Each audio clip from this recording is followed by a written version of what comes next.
say tomatoes? And I'm like, okay, man, you just keep rubbing that on your earlobes, and I'm just going to keep on walking.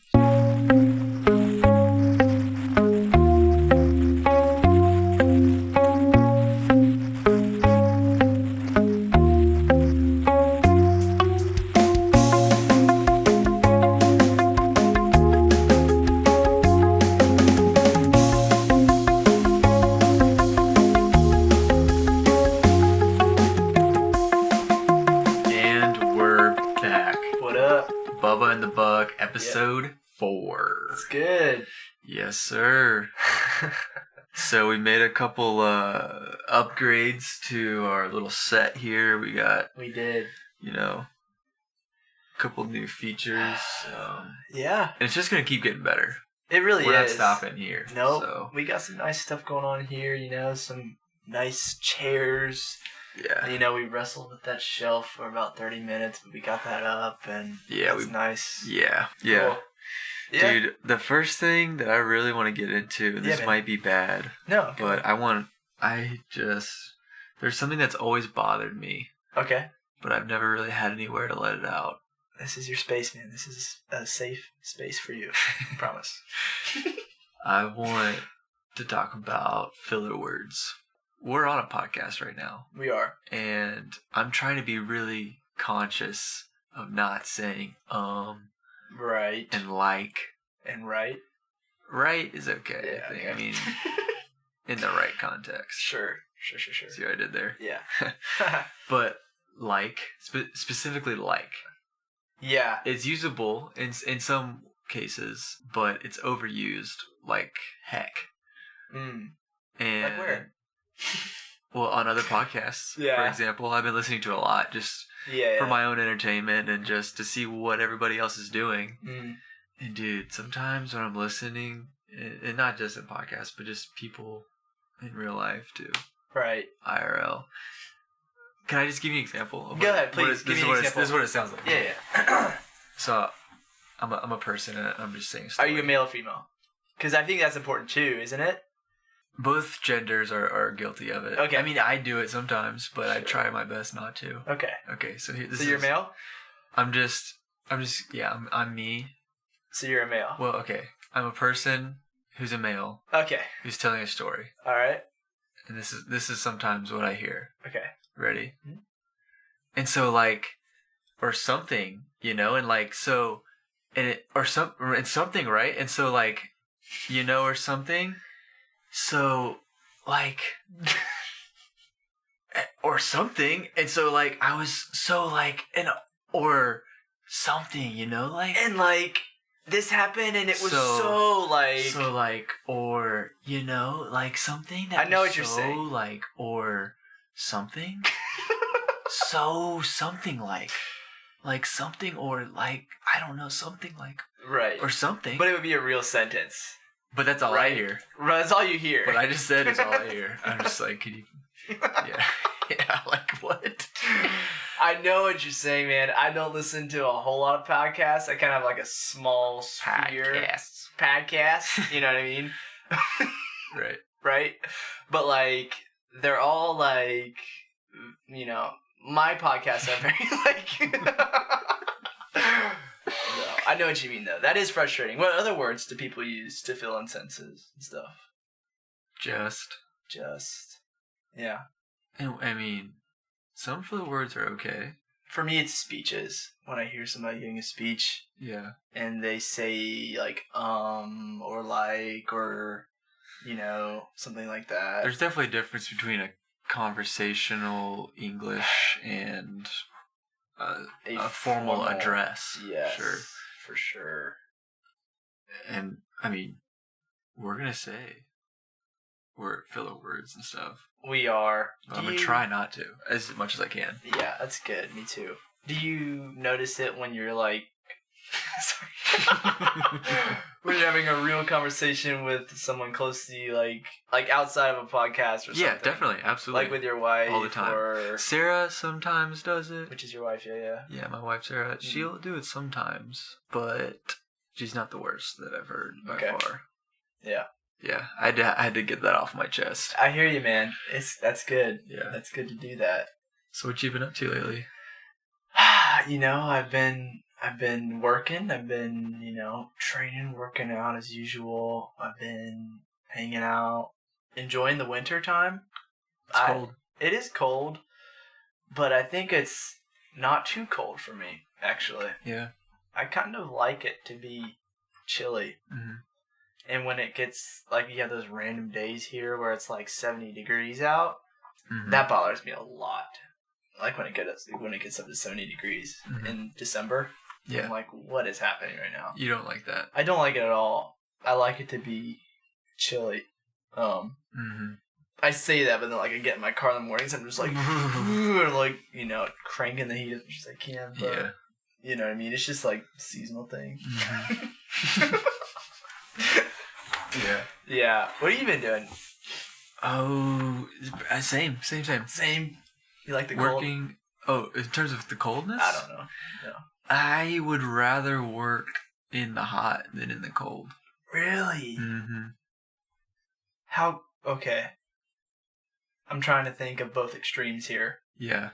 I've worked in both extremes for sure. Yeah. When it's like 95, 100, I'll take that over 40. Really? Yeah. Over 40?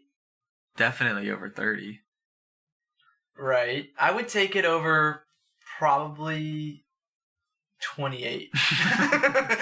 Anything that's like when it's several degrees below freezing. When it's cold, I want to stop moving. Yeah. Like right. When something gets cold, like it just freezes. Slows down. It does slow down. When it's hot, I can drink water. I can sweat. Yeah. I can stay moving. Right.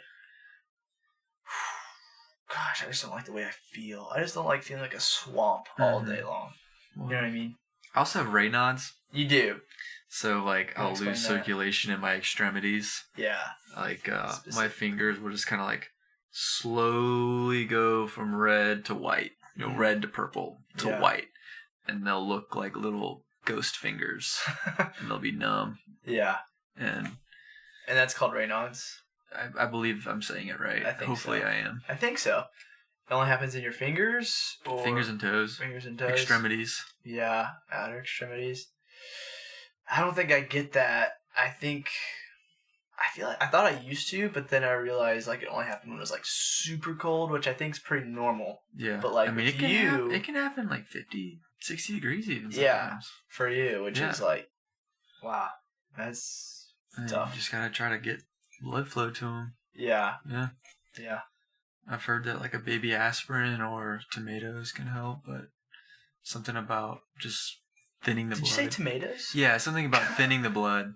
Oh, okay. Yeah, something in tomatoes does that. I've heard. I see. Yeah. I was just picturing you rubbing a tomato. No, you don't. Fingers. You don't. It's something you eat. It's not a topical treatment. I see. Yeah. It's good. Yeah, that's what I've heard. Yeah. I haven't like specifically tested it. Right. But I don't know. You were on the trail. I was on the Appalachian Trail. The Appalachian Trail. And we've been meaning to talk about that. We haven't meaning to Was there anything on the trail that people did, like in terms of like natural remedies? Like the tomato thing. Uh-huh. Like, is there anything you saw on the trail that you were like, that's really kind of weird?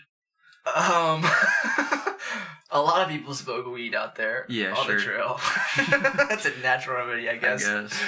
Other things like there was, every once in a while you'd come upon a guy or a girl and they'd be like super into the plant stuff. Like super, like what was it called, botanist or something? Botanist. Yeah, sure. Botany. Is that flowers or all plants? I think it's all plants. Okay. Hit us up in the comment section if botany covers all plants or just flowers. But no, every once in a while you come on somebody and they'd be super into the plant thing. And you're like, yeah, this plant, if you cut it here at the base and grind it up in your palm and then rub it between your, on your earlobes, then, it keeps, your head warm or something. It's like... Do you remember what plant that was? I don't. I actually just made that up. But... It would be something like that. It would be something like that.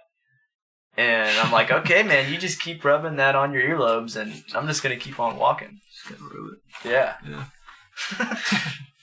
But no, man, yeah, the Appalachian Trail, it was fun. For those of you who don't know, the Appalachian Trail is a long-distance hiking trail in the U.S. on the East Coast. East Coast? It goes from Georgia to Maine. Yeah. This year it was 2,197.4 miles long. Okay. Changes every year. By a little bit. It gets rerouted and, due to things like hurricanes. Hurricanes, yeah. Bridges being washed out, ownership of land, whatnot, all that stuff. But it's been around since... And you hiked the whole thing? I did hike it, the whole thing, yeah. It's called Thru-Hiking. Yeah. I Thru-Hiked it this year. I started in March. March 11th was when I started. Down south, I went northbound. And it took a while. It took about 6 months to do. I finished on September 3rd. Yeah. In Maine. And it was a good time, When people it's kind of hard for me to say how it went. It's people ask me, oh yeah, how'd the drill go? I'm like, yeah, I mean, it was cool. Because it's kind of like... It was a 6-month thing, so it kind of went hard, and it went easy, and it went good, and it went bad, right? Exactly. It's like me asking you, hey, man, how was this last 6 months of your life? Yeah, how'd that go? Was it all good, or was it all bad? Right. What was your favorite part? And I'm like, Yeah. So what was your favorite part? I'm just kidding. I have a generic answer I tell everybody just to get them off my back. What is it? It's if you don't mind. Well, when somebody asks that, I usually think of like geographically what was my favorite part, and I'd say the White Mountains in New Hampshire. New Hampshire. It's pretty much what everybody says, but they really are beautiful, and they are different than kind of all the other ranges there in the Appalachian or sub-ranges. They're very prominent and large and bald and alpine terrain. It's very interesting. It's very beautiful. So, yeah, an experience for sure. We can talk about it more on, later in future episodes and stuff, because there's a lot. I got a lot of stories, Tons of stuff to unpack. Literally so many stories. Yeah. From raccoons getting in my food at night to our side quest to New York City for 2 days, to sickness, diarrhea, passing out on the trail, unbelievable things. Eating half a gallon of ice cream at the halfway point. That was a good time. So lots of cool things with that adventure. Yeah. Yeah. Is there anything you want to talk about today? Just kind of tap into it just a tiny bit. A little snippet, yeah.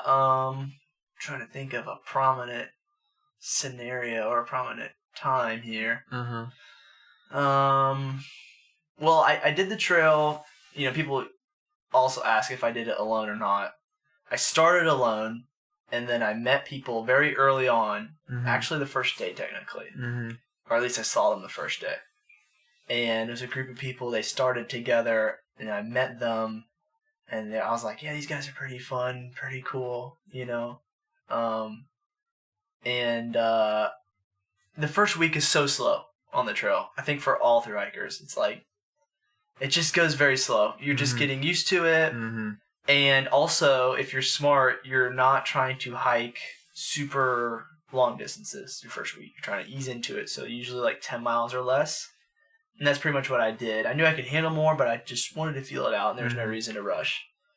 So the first week felt very slow. And so I was kind of, me and this group that I met, we were kind of just same pace this first week. And I'm like, yeah, these guys are pretty cool. So I started hiking with them, I think the third or fourth day.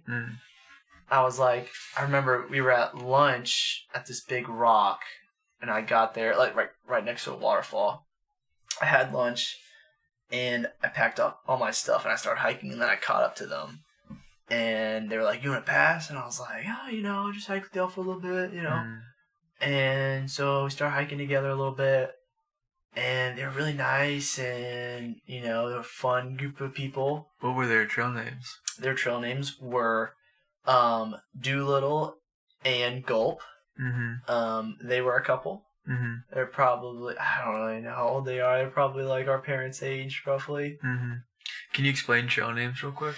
Yeah, trail names. When you're through hiking, you get you're given a trail name, which is like a fake name that you receive, usually like from something that you did or that you've done, or something that you said. Mm-hmm. So like but there's also like a bunch of stupid ones that people get for not really any reason. Like I feel like the creativity has kind of gone down. You think so? I think so.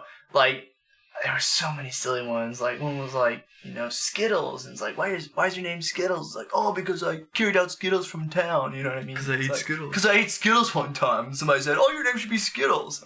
I'm like, okay. Yeah. But anyway, so yeah, Doolittle and Gulp. There were a couple. They're probably about our parents' age, so a little bit older than me. Mm-hmm. Like significantly. Like a generational gap. Like a generational gap. And then we have Popeye, which I actually met. Well, I met him. Sorry, this is a lot, but I met him first week too. But he wasn't really hiking with us at the time. And then we have Still Hungry, who was hiking with the general group at the time. And he's like I think 30, and Popeye is also 30. Anyways, so I started hiking with them, right? Mm-hmm. And we were having a good time, and then I think at some point we kind of got separated after the first week, and wait, no, sorry, my timelines are confused. We hiked together for I think almost a week in total, so maybe this was like week 2, right? And then I kind of just had this like feeling one day that I wanted to just go and separate from them for a while and hike on my own. And just because of pace, like you wanted to just do more, or you just wanted to be alone for a little bit. It was pace, but I think I also wanted to be alone, because I was trying to, I wanted to remember why I came out there in the first place, which was I think to find some solitude and just kind of endure the journey on my own. You know what I mean? It was very strange, I'll say that, because it was like one day, it was like the same day, I was like, yeah, you guys are awesome, like, we're just gonna hike together. And we clicked, like, so well, like, immediately. Like, right. You ever meet somebody and you just click so well, like, immediately? Like, that's how it was, like, with the whole group. Yeah. And so we were going, and then it was like, in one day, I was like, actually, I just had this feeling, like, I actually need to go. Yeah. Like, and I told him that, and it was very difficult. Yeah. It was like the next morning, I woke up and I was like, I have to leave them. And so I just told them straight up, like, I don't know, exactly why I feel this way, but I know that I need to continue by myself for now. Yeah. I would like to see you guys in the future. Yeah. And it was pretty emotional. Like, there were some tears shed, and this was only like a week probably, that we've been hiking together.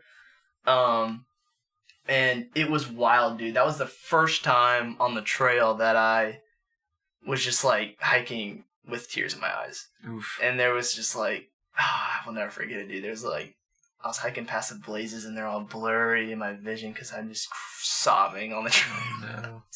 It was like, it was the first mental wall that I hit. Yeah. I knew I would hit it at some point. And it was just like, wow, this is real. Like, I was with these guys and now I had to leave them. Yeah, for just some reason. For some reason, I feel like maybe it was the Holy Spirit just like telling me to do something, and I was like, yeah, we need to do this right now. Yeah. It was just kind of this, Yeah. It's hard to explain. But yeah, that was like my first mental block on the trail. Like testing. Yeah. I remember that day that I left, I hiked like 25 miles or something, or 26. I think I did a marathon, and that was like the longest I've ever hiked. And like I called my mom at the end of the day. Yeah. And I was like, just like crying, and I was like, because I was telling her about them and stuff. And I was like, I had to leave them. I don't know why, like right now, but I'm trying to remember why I came out here, and yeah, all that. It's crazy, man. It was crazy, dude. And yeah, it was wild. Yeah. Can I spoil, like, the end of it? Sure, go ahead. Go Like ahead. the whole thing. Go ahead. Yeah. Not really, but No, yeah. you know, Talk about it. at the end, Yeah. I was there. You were with me I at got the to end. hike the last 60 miles of roughly. Yeah. And spoiler alert, you and your crew Yeah. completed the hike together. We did. And then after we spent a couple days together hanging out and just kind of decompressing and unpacking a little bit and just enjoying the trip being over for you guys. Right. And Popeye, the guy that you mentioned, he showed me a video. This is a guy that I've only known for a few days that 6 months ago or whatever, he took this video. I think it was the first day. Yeah. I'm pretty sure it was. Right. It was raining. Yeah. And he showed me this video. He's hiking in the rain. It's just pouring down rain. And there's a guy hiking in front of him. Yeah. And it's you. I know, dude. Dude, and like 6 months ago, like, that was you didn't know each other. We literally did not know each other. I remember the first interaction I had with him, though. Yeah. That was on Blood Mountain in Georgia. That mountain's right before Neal's Gap, which is the first mountain crossings, I think. It was the first outfitter on the trail. And it was like absolutely storming when we, hiked over that mountain, Blood Mountain. And there's a little old, like, rock shelter on top. Yeah. And we, like, took shelter in there for a while. And I remember him coming in. We were like, hey, what's up, man? But we didn't, like, click. And we didn't, like, hang out, at the moment. But that was my first interaction with him. That's crazy. It was absolutely insane, yeah. So you started with the group. Yeah. You ended with the same group. Yeah. Which is rare. Right. I'm going to say that right now. Like, that doesn't usually happen. Yeah. For just see some people on the first day and then end up finishing with them. Yeah. It does happen sometimes, but I don't think it happens very often. Very often, for sure. I mean, just the amount of people that start and the amount of people that finish is just so different. Yeah. Yeah. So you started together, you ended together. The in-between was a crazy roller coaster of a ride. Yeah. We can't talk about the whole thing today. No, we can't. It'll be a 6-hour podcast. Yeah. Longer. Yeah. 6-hour episode. Yeah. I think we covered a pretty good first chunk. Yeah. I'll say there were definitely moments when I was like at the breaking point and I was like, I'm not sure if I can continue on here. Yeah. And thinking about, it was insane. It's a crazy challenge. Yeah, but we can talk about that more in the future. Yeah. We can still unpack that stuff some more. All right. But that's kind of a little, sneak peek and general summary of what's going on with that. Yeah, general summary. Hang in there. Yeah, it's a good thing to listen to, if you're going to work or whatever, driving. Sure. Yeah. Or if you're making noodles in your kitchen, it's a good thing to listen to. Whatever you're doing. Making noodles. Yeah, making noodles. Yeah. Buying a car, selling a boat, whatever you're doing. Whatever you're doing. Maybe you're hiking the Appalachian Trail and you want to listen to this podcast. It's totally cool. Yeah. It's totally cool. We'll allow it. We will allow it. Absolutely. Yeah. So. Yeah. Yeah. In the future, we want to bring in more interaction still. Most importantly, though, we want to hear from you guys. Definitely. We want to hear what you guys do on a daily basis. What are some of your hobbies? Yeah. Well, that's it for this week. Yeah. And we'll catch you next time on Bubba and the Bug. Bubba and the Bug. Thanks for joining us, guys.